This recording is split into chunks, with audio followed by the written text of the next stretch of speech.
नमस्कार, मैं हूं अंकुर और आप देख रहे हैं सत्यहिंदी.com। एक नजर डालते हैं अब तक की सुर्खियों पर। कांग्रेस नेता राहुल गांधी ने आज वीडियो कॉन्फ्रेंसिंग के जरिए मीडिया से बात की। उन्होंने कहा कि सरकार को लॉकडाउन खोलने की नीति जनता को बतानी चाहिए और मजदूरों के खाते में सीधे पैसा डालना चाहिए। उन्होंने कहा कि अब वक्त आ गया है कि छोटे कारोबारियों के लिए राहत पैकेज का ऐलान किया जाए और लॉकडाउन को खोलने की तैयारी की जाए। इसके साथ ही उन्होंने कहा कि कोरोना से लड़ाई जिला स्तर पर लड़नी चाहिए, केवल पीएमओ में नहीं। राहुल गांधी ने कहा कि हमको घरेलू अर्थव्यवस्था को शुरू करना पड़ेगा। जितनी ज्यादा हम देर करेंगे उतना ही बुरा प्रभाव होगा। उन्होंने कहा कि अगर सरकार लॉकडाउन को खोलना चाहती है तो हमको उससे पहले लोगों से इसका डर निकालना होगा, लोगों को भरोसे में लेना होगा। उन्हें बताना होगा कि भारत के करीब 99% लोगों की जान को उससे खतरा नहीं है। उनको कोरोना हुआ भी तो ठीक हो जाएंगे।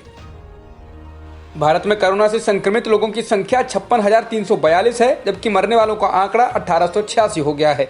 इसके अलावा 16,539 लोग ठीक भी हो चुके हैं, जिससे एक्टिव मामले 37,916 हो गए हैं। पिछले 24 घंटों में 103 लोगों की जान गई है।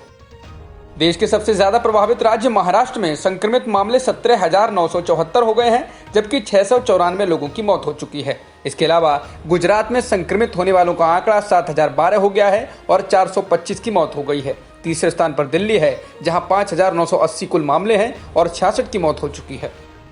महाराष्ट्र से मध्य प्रदेश आ रहे 16 प्रवासी मजदूरों की ट्रेन के नीचे आने से मौत हो गई। 14 लोगों की घटना पर ही मौत हो चुकी थी, जबकि 2 लोग गंभीर रूप से घायल हो गए थे, जिसके बाद उनकी मौत हो गई। बता दें, घर वापस आ रहे ये लोग थककर रेलवे ट्रैक पर ही सो गए थे, तभी मालगाड़ी के आने से इनकी मौत हो गई। मालगाड़ी की चपेट में आने से 16 मजदूरों की मौत पर महाराष्ट्र के मुख्यमंत्री उद्धव ठाकरे ने दुख जताया है। इसके साथ ही उन्होंने मृतकों के परिजनों को 5 लाख रुपए की मदद देने की घोषणा की है। वंदे भारत मिशन के तहत आज विदेश से 5 फ्लाइट्स के जरिए भारतीयों को वापस लाया जाएगा। ये 5 फ्लाइट्स बहरीन से कोची, दुबई से चेन्नई, सिंगापुर से दिल्ली और बांग्लादेश से दिल्ली आएंगी। बता दें, इस मिशन के तहत कुछ हफ्तों में करीब 15,000 भारतीयों को 12 देशों से विशेष विमानों के जरिए वापस लाया जाएगा। तेलंगाना से छत्तीसगढ़ लौटे प्रवासी मजदूरों में से करीब 22 मजदूर क्वारंटीन सेंटर से भाग गए हैं। उनको दंतेवाड़ा जिले के एक क्वारंटीन सेंटर में रखा गया था। छत्तीसगढ़ में 59 मामले आ चुके हैं, जिनमें से 38 लोग ठीक हो चुके हैं।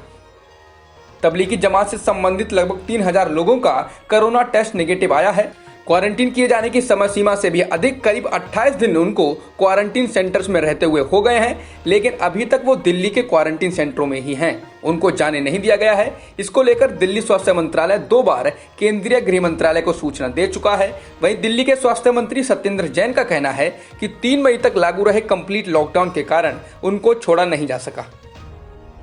ओडिशा हाईकोर्ट ने कहा है कि जो प्रवासी कोरोना टेस्ट में नेगेटिव पाए जाएंगे, उन्हें ही केवल राज्य में वापस आने दिया जाएगा। गुरुवार को अपने एक आदेश में हाईकोर्ट ने राज्य की नवीन पटनायक सरकार को आदेश दिया कि गुजरात समेत अन्य राज्यों को प्रवासी मजदूरों की वापसी के लिए दिए गए परमिशन को तुरंत रद्द करें।